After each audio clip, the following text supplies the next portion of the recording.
Greetings, Seriously Planners. It's been a while since my last booktube video, but I really wanted to do a video today about 4 books I've read recently to help me make sense of the world.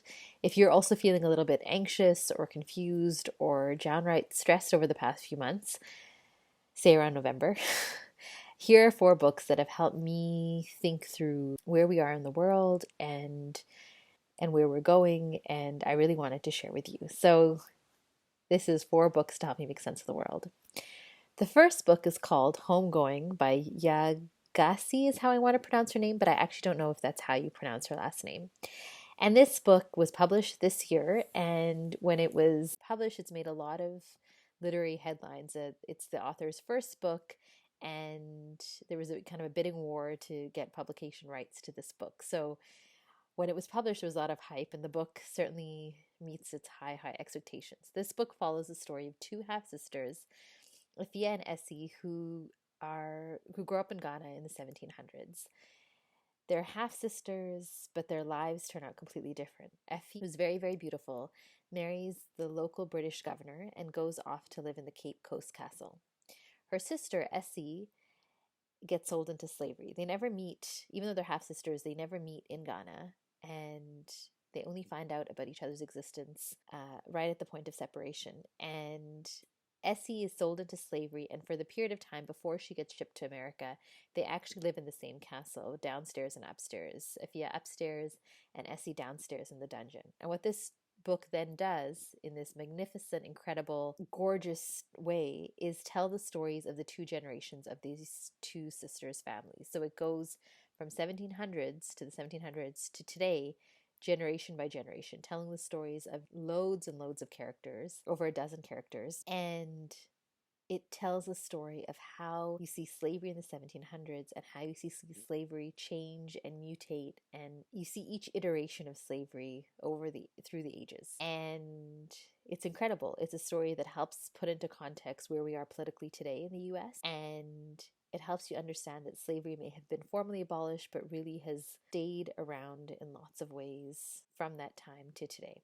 It's a book about education. It's a book about colonized minds. It's a book about what it means to be a Black African, what it means to be a Black African American, what it means to live in the United States today. And it talks about lots of things, from the prison industrial complex to the convict leasing system to abolition's time, and really puts into context America and our world in a very powerful way.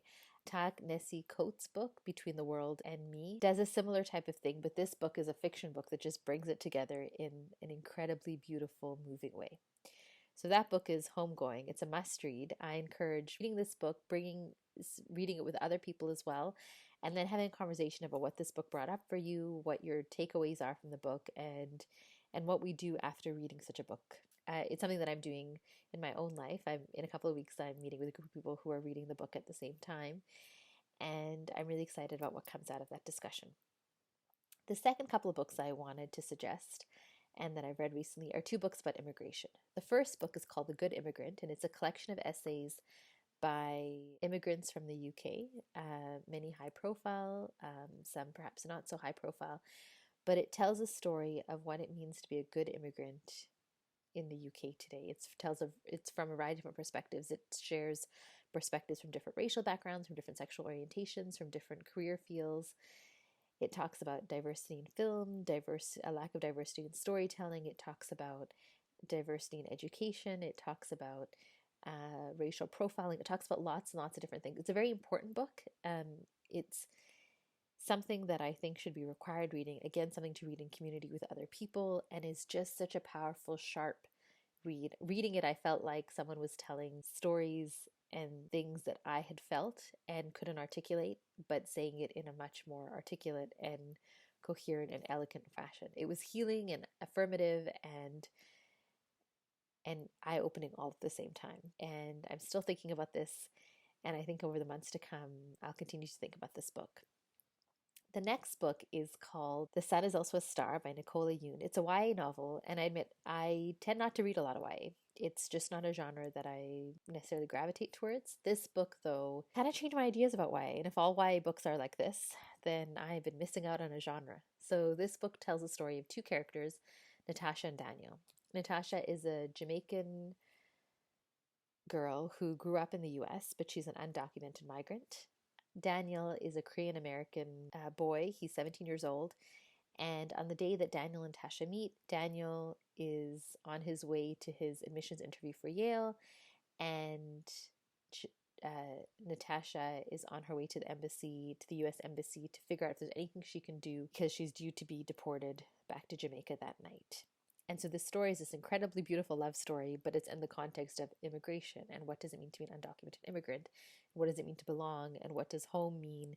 And what does it mean to take your parents' expectations and your own expectations and try to make a life that works for you? It is stunning. Like, stunning is the only way I can describe this book because it's just so gorgeous and beautiful and funny and warm and stunning, and really every other beautiful adjective you could possibly think of probably applies to this book. What I loved about this book is, yes, the perspectives of Daniel and Natasha, but also the perspectives of the surrounding characters. So this book tells the story of all these different characters that they encounter along the way. Natasha goes to the US Embassy. There's someone who's the security guard at the embassy. You know, when you put your bag through and it gets checked for explosives or any other dangerous materials. For her, that's just an encounter with a kind of sullen-looking security guard. But the book takes a chapter to describe the story of that person and how she's really lonely and what this job means for her. It tells us the backstory of the lawyer that Natasha meets. It tells the story of Daniel's parents. It tells the story of the history of Koreans owning hair care stores for black hair in Harlem. And you just get all this stunning detail and backstory done in really a very clever, wonderful way. And it's a very life affirming book. I really, really enjoyed it. The last book I want to talk about is called The Three Daughters of Eve by Elif Shafak. It's a book about three women who are together at Oxford at the same time, and they all take a seminar about God. The main character is Peri, who's a Turkish housewife, and the book starts off with her in her 40s going through a robbery where someone takes her phone and she chases after them to get her phone back. And in the process of the sort of violent altercation that happens, this photo of her at 19 at Oxford slips out. And then that brings her back to who she was in Oxford and also who she was growing up in Turkey. And then the book flips between these three time periods: her in Turkey growing up with her parents in a very unhappy marriage and fighting over religion and philosophy and what it means to belong and be Turkish. And then it flips between her in bourgeois Turkish society. And then it also flips between her in Oxford wrestling with identity and with her two roommates, Mona, who wears the headscarf, loves hip hop, hates being thought of as oppressed, fights passionately for social causes, and Shireen, who is culturally Muslim but has a lot of disdain for people of faith. Those three women are the subject of this story.